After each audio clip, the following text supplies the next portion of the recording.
were heavily hyping their stock based on overblown reserves.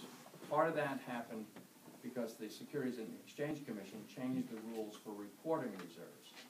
A few years ago, they doubled the area. If you drilled a well, the old rule was you could claim an area of proved reserves a distance around that well, and it had to be certified by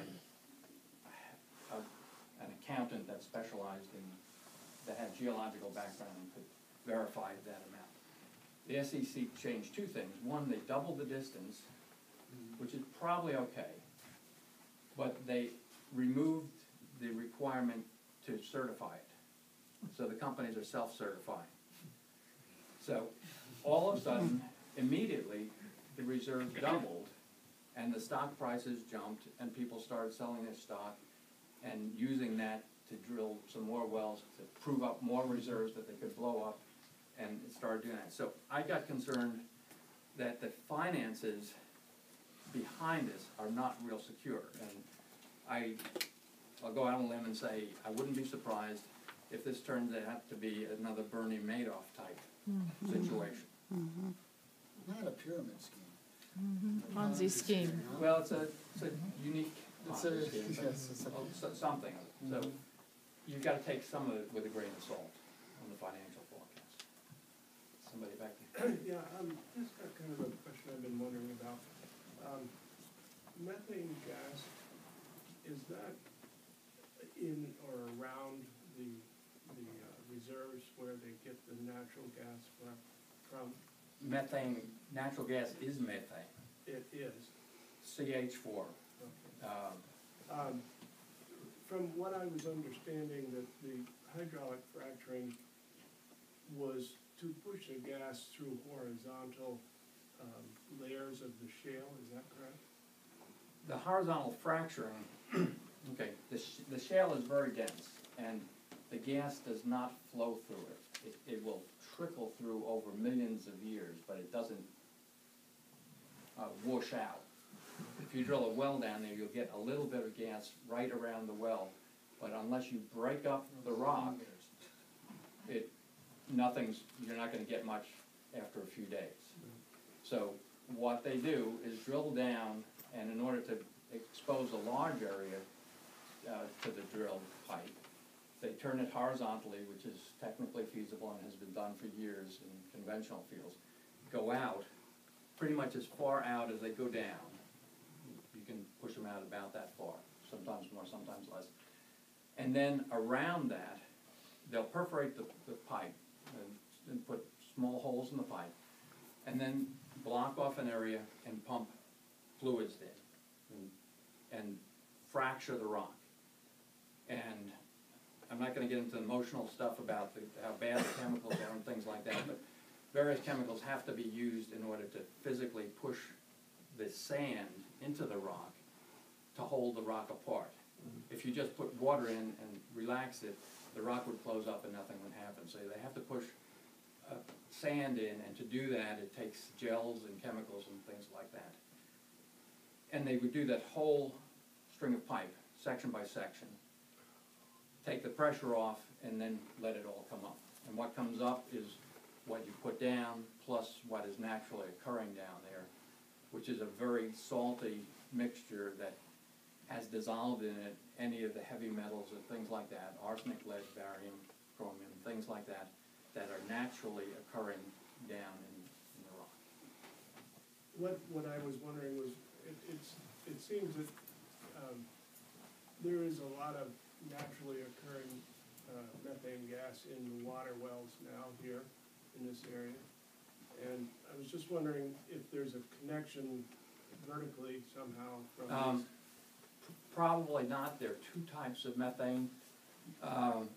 What I described is called thermogenic methane, thermogenic gas. There's also shallower biogenic gas, and that is made by much more recent deposits of vegetable material that is decaying. So they're very different. It's possible that in some cases things are seeping up through natural fissures or things like that, But most of what you get, particularly if you're smelling some sulfur with it, that is the biogenic, much more recent decaying matter. So there really isn't a connection No. of this deep methane gas or No. natural gas? It's possible, but Yeah, very rare. okay. The only thing that concerns me is the stuff that they pump down in the wells. I was wondering if there was any concern of yours, you know, with the contamination to other wells in the area, because water runs Yes, along. yeah. It is a concern, and it's a concern. The likelihood of the chemicals shooting up from down there and getting into the water is not very great, particularly down in Pennsylvania where the wells are very deep. If you drill around here, the wells are gonna be shallower, so the chances are gonna be somewhat greater than what they've had in Pennsylvania. Here, the Utica Shale, you might get down to 3,000 feet, something like that. And that's not a whole lot of distance, because the DEC's estimated the deep aquifers around here are 850 feet, so not a whole lot of distance between them. And you're gonna frack around a well bore, so if you go through a long area, there's more chance of it coming up. The shallower you are, the more chance there is of that kind of a problem.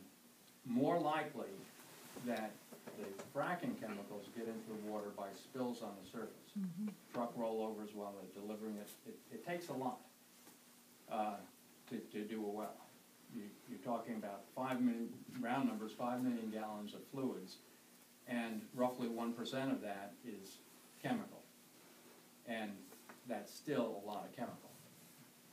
50,000 gallons. That's 50,000 gallons worth of chemical that has to be delivered to the site and has to be handled and then has to be disposed of when it comes back up out of the well.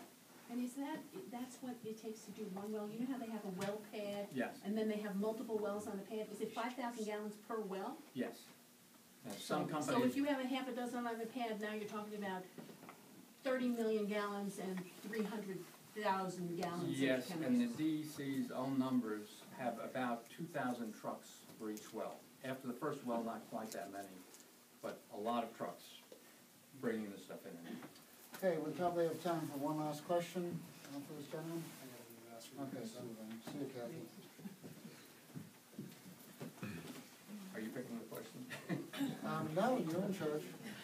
Okay, good. I can come over there. Let me try this. Good. Yeah, I understand that in New York State, there is a regulation against the wastewater from wells being processed in New York State, and that it would, or that it would have to be handled elsewhere. Ohio is right now handling a lot of wastewater from the fracking process, and they've had this issue with seismic activity. What do you think of the seismic activity situation and the wastewater situation? Okay, your information is partly correct. Okay. You can process the wastewater in New York State if you can find a treatment plant that is capable of taking it. And there's one in Watertown, Niagara Falls, a few places that are capable and willing to take it. So, but beyond that, in the western part of the country, most of this stuff goes into injection wells, deep injection wells. It's not disposed of in surface plants like that.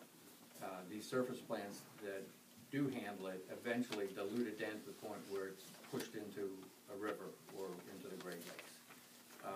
But there's still the chemicals going there. In New York State, the geology is such that the EPA will not allow injection wells in New York State. So the material has been struck out. They can't find a plant in the state, and there's not a whole lot of drilling going on. What has been done is to truck it to Ohio. Some of the material from the Maryland well was trucked to Ohio. That was a very, very small frac. It was only 3 trucks. The frac zone was about twice the height of this room. That's it, as opposed to being a few thousand feet long. Bill, I'll let you ask your last question. I'm not hearing what I expected to hear